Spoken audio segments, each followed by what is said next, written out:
Bonjour et bienvenue dans cette nouvelle série, le dessus des cartes. Dans cette série dans laquelle on va se concentrer autour du RP Pax Ruinae, on va analyser les divers enjeux stratégiques liés au conflit du RP ou directement analyser les conflits eux-mêmes. Pour ce premier épisode on va se concentrer sur le premier conflit du RP, la guerre des Bédouins. On verra dans ce premier épisode comment certains joueurs avides de puissance, et de conneries, ont pu réussir l'exploit de provoquer une guerre dès le premier mois du RP. Évidemment il fallait que cela se passe au Moyen-Orient, alors prenons une carte plus récente. Pour ce conflit les trois protagonistes qui nous intéressent sont, le Khilafat al-Nour, on ne sait pas s'ils sont coranistes ou ibadites mais l'essentiel est qu'ils sont dirigés par une femme, ce qui annonce l'état de l'islam dans ce RP quand la Mecque est contrôlée par une femme. Il y a l'Arabionie également appelée Transarabie qui est un état suprémaciste arabe qui trouve son origine au Khuzistan. Et enfin, Daesh, je veux dire le califat de Sanaa qui trouve ses origines au Yémen. Dans ce monde, la guerre nucléaire entre les États-Unis et l'URSS à la suite de la guerre de Cuba a anéanti le monde, le réduisant à des technologies des années 30. Au Moyen-Orient nos trois protagonistes s'établiront avec des objectifs différents. Le califat al-Nour s'établira à la Mecque pour mettre en place un islam tutti frutti et unifier la péninsule arabique, et c'est cet aspect qui conduira au problème. Le califat du Yémen lui s'établira en réaction à ce syncrétisme islamique douteux et n'a comme raison de vivre que la destruction d'Antifa, et unir le monde musulman. Enfin la Transarabie elle s'établira dans les zones fluviales et agricoles du Khuzistan avec comme objectif premier le contrôle du Golfe pour s'assurer une rente énorme quand le monde s'industrialisera.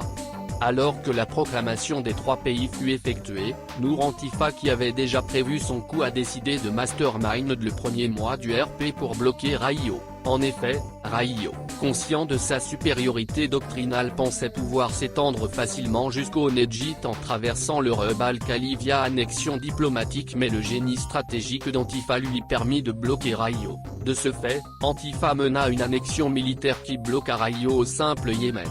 On peut dire ce qu'on veut d'Antifa, cette action restait quand même du génie stratégique. Le reste du Rub al-Khali lui, se fera annexer par l'Arabionie qui profita de la confusion créée par les deux guignols religieux pour proposer aux populations arabes du Golfe une autonomie, un accès à l'eau potable et surtout, une non-implication dans ces affaires que le parti transarabe jugeait futile. Le pays s'étant arrogé l'exclusivité sur le Golfe Persique, a réussi l'exploit d'unir les deux ennemis contre lui. Pour très exactement 4 minutes avant que le califat al-Nour n'excommunie le califat yéménite et n'interdise à sa population le Hajj. S'il savait à quel point il regretterait cette action, je pense qu'il se serait suicidé pour trahison. En effet, la réaction ne se fut pas attendre. Entre malaise religieux chez Nour et une ferveur religieuse pour Raïo, l'action menée par Nour garantissait à Raïo un soutien interne en cas de guerre. Les deux Bounioul continuèrent de se chamailler pour d'autres territoires notamment le Soudan, mais les abus effectués par Antifa en HRP résultèrent en son banc. Ainsi, le conflit reste pour l'instant gelé mais des troubles commencent à se sentir dans le califat al-Nour. On pourrait ainsi se demander à qui profita réellement ce conflit. La réponse est connue de tout étant donné que c'est les Juifs et Israël. Ceci peut paraître antisémite mais pendant que les deux Bounioul se chamaillaient, les Juifs en profitèrent pour annexer le Liban et le Sinaï en plus du canal de Suez. Il faut croire que 110 ans après les erreurs réalisées par les Arabes, celles-ci se répètent une énième fois permettant au Grand Israël de prendre forme. La Transarabie profita également de cela car les querelles avec Antifa lui permettaient de consolider son contrôle sur le Golfe et sur la Mésopotamie inférieure.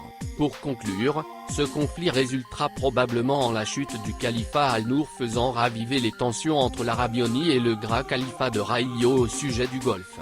Reste à savoir si les deux joueurs sont assez débiles pour s'entretuer ou si une ferveur arabe ou musulmane leur permettra de s'unir pour libérer Jérusalem.